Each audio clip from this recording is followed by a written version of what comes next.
For years, this was the image that defined the Kang Dynasty. We all saw this army of variants screaming in that massive arena.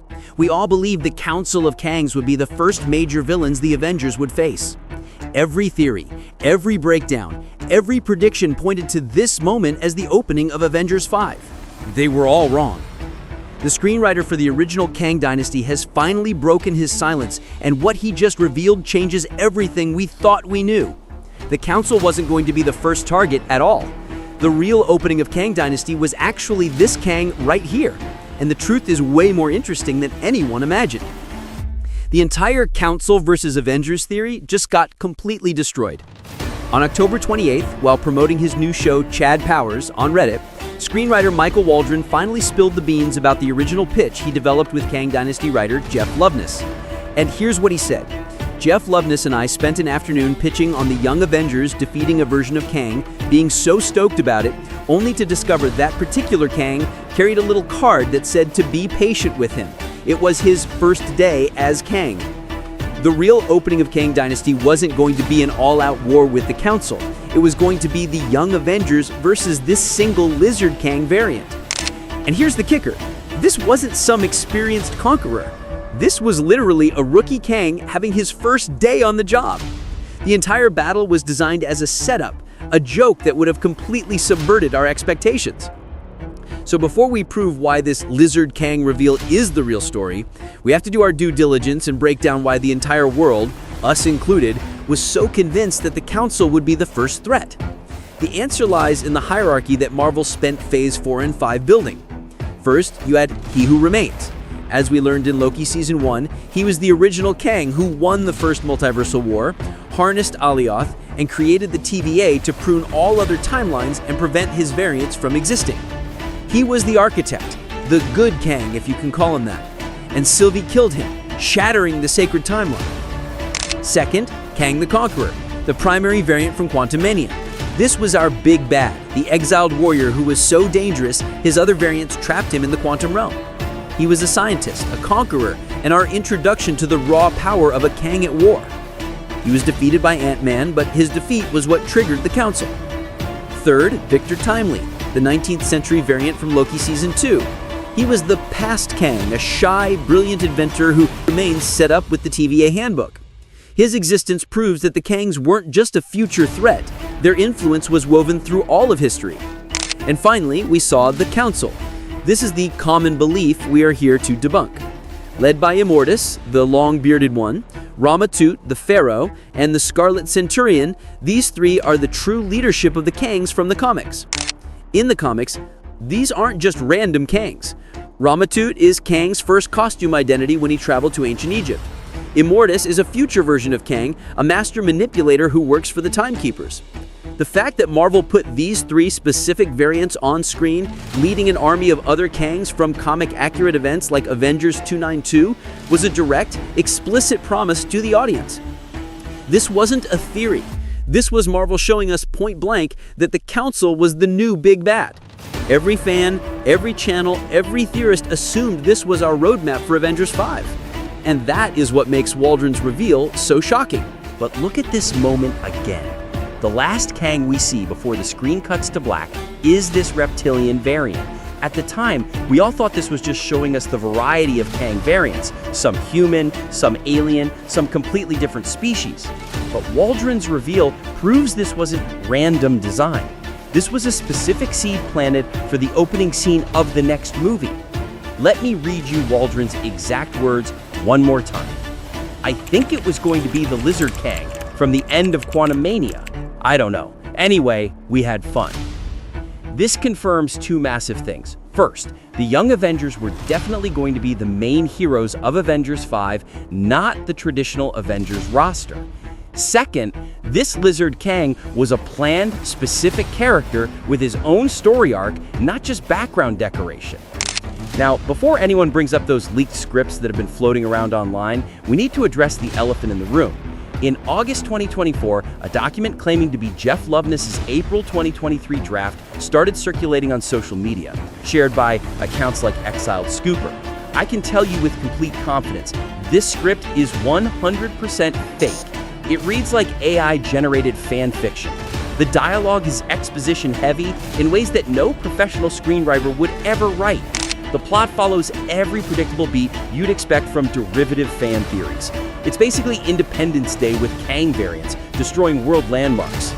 The real plot that Waldron confirmed is smarter, funnier, and makes way more sense for what Marvel was actually building toward. So, if the Young Avengers were going to be the stars of Kang Dynasty, who exactly was on this team? Waldron's confirmation allows us to piece together the strategic roster, and it wasn't random. This was a hand-picked unit designed specifically to fight a Kang-level threat. First, Kamala Khan and Kate Bishop. The Marvel's post-credit scene confirmed they are the Nick Fury and Iron Man of this new team, the recruiter and the presumed financier. But Kate isn't just a rich kid, she's the new Hawkeye, the team's strategist and a ground-level human to keep them focused. Second, Riri Williams. Iman Vellani's interview implying Riri was cut from the Marvel scene confirms she was part of the original plan. Riri is the team's Tony Stark, a genius-level intellect with armor that can be upgraded. She's the tech and the firepower. Third, Cassie Lang. This is the most crucial member. Cassie is the only hero on this list who has actually fought Kang the Conqueror and been to the quantum realm. She is the team's specialist, the Kang expert, who knows the stakes better than anyone. Her knowledge of Pym particles and the quantum realm would have been essential. Fourth, Billy Maximoff, Wiccan. Set up in WandaVision and Agatha, Billy is the team's Scarlet Witch. He wields chaos magic, one of the most powerful and reality-altering forces in the MCU. How do you fight a villain who controls time? With a hero who can rewrite reality itself. Fifth, America Chavez. Introduced in Multiverse of Madness, a movie also written by Michael Waldron. This is a huge connection. America's power is to punch holes in the multiverse. In a war against variants from across the multiverse, a hero who can transport the team from one reality to another is a non-negotiable strategic asset. This wasn't just a random collection of young heroes. This was the entire point of Phase 4 and 5. It was a unit, each member chosen to fill a specific strategic role against the Kang Dynasty. And Waldron's Lizard Kang reveal proves this team was always meant to be the focus of Avengers 5. But here's the connection that nobody else is talking about. Why were the Young Avengers specifically chosen to fight Kang? The answer lies with Kamala Khan and her bangle. In an exclusive interview I found, Iman Vellani revealed something fascinating about the bangle's original design. She said the inscription on the bangle used to be, "What is destined for you will come for you." We did change it after that, but I like to use that as a way of justifying how Kamala goes back in time and why that was meant to happen. Think about what this means. Kamala's time travel wasn't an accident, it was predestined. Her powers were specifically designed to counter timeline manipulation. In another interview, Vellani revealed that an early draft of the Marvels connected the bangle's burial site to Eon, the cosmic entity of time in Marvel Comics. She said, "I swear there was a version of our script where Darwin actually name drops Eon, like this was his or something where This proves that Kamala's time-based powers were specifically designed to be the MCU's counter to the Kang Dynasty's timeline manipulation. She wasn't just another young hero, she was the secret weapon against Kang's multiversal threat." So why did Marvel completely abandon this brilliant Lizard Kang plan? The timeline tells the real story, and it's not just about Jonathan Majors' arrest. Majors' arrest happened in March 2023, but Marvel was already planning their pivot months before his conviction in December 2023. According to reports, Marvel's Palm Springs retreat to discuss switching to Doctor Doom happened in September 2023. They approached Robert Downey Jr. about playing Doom in August 2023. This means the decision to move away from Kang happened because of a toxic cocktail of factors. First, Quantumania's disappointing box office and a C+ cinema score. The film that was supposed to launch the new big bad was a critical and commercial failure. Second, the Lizard Kang joke plot itself. It suggests the writers were already struggling with Kang's tone. He was too big and cosmic, and they had to invent a rookie just to make him fightable for the Young Avengers. This is where Doctor Doom comes in. The pivot to Doom wasn't just reactive, it was proactive. Doom solves all of Kang's problems. He's a single Earth-based villain. He has ties to the Fantastic Four, the X-Men, and the Supernatural. He's a street-level threat and a cosmic-level threat all in one. He is simply a better and more classic villain that general audiences can immediately understand. But here's proof that the Young Avengers plan survived the pivot. Remember that leaked concept art from early 2025 showing a team in a bar setting? It featured Wong, Peter Quill, Kate Bishop, Cassie Lang, Tommy, Billy, Kamala Khan at a character called Dupe. The Russos claimed this art wasn't for their version of the movie, and they were probably telling the truth. This was likely from the original Kang Dynasty or an early Doomsday draft. But it confirms the Young Avengers roster was always the plan. And we have to talk about the other art from that same leak, the art showing Damson Idris as a new Black Panther. For months, that was dismissed until this week when Damson Idris showed up at a Vogue event holding hands with Angela Bassett, who was wearing a Wakandan-inspired gown. This isn't a coincidence. This is a receipt. It validates the entire batch of leaked art, including the Young Avengers bar scene. It proves that the roster was always the plan, even as the villain was being swapped from Kang to Doom. So what does this mean for the future of the MCU? Well, even though we're getting Doctor Doom instead of Kang, the Young Avengers are probably still going to be a major part of Avengers Doomsday and Secret Wars. Remember, Waldron is now working on both Doomsday and Secret Wars with the Russo brothers. When asked about what carried over from the Kang Dynasty script, he specifically mentioned elements that would help with the new version.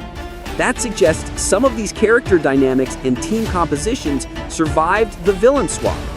The setup work has already been done. Kamala's powers, Kate's archery skills, Cassie's size-changing abilities, Billy's chaos magic, America's multiverse travel. All of these abilities would work just as well against Doctor Doom as they would against Kang. The only difference is instead of fighting a rookie Lizard Kang on his first day, they'll be facing the most dangerous villain in Marvel Comics history. So while the world spent years theorizing about an epic war with the Council of Kangs, the screenwriter's reveal shows us that Kang Dynasty was actually going to start small and personal. A group of young heroes facing off against the most inexperienced Kang variant, only to discover that even the weakest member of the dynasty was still a serious threat. It's a fascinating look at the movie we almost got, and honestly, it sounds like it would have been pretty amazing. The humor of a rookie Kang, the dynamics of the Young Avengers working together for the first time, and the gradual build toward the larger multiversal threat. But now we're getting something completely different with Doctor Doom, and honestly, that might be for the best. Doom is a more straightforward villain that general audiences can understand, and Robert Downey Jr.'s casting has generated massive excitement. But what do you think? Do you wish Marvel had stuck with this Lizard Kang storyline, or are you excited for the Doctor Doom reboot? Let me know your thoughts in the comments below, and if you enjoyed this breakdown of what could have been, be sure to hit that subscribe button for more content just like this. Thanks for watching Cinerix.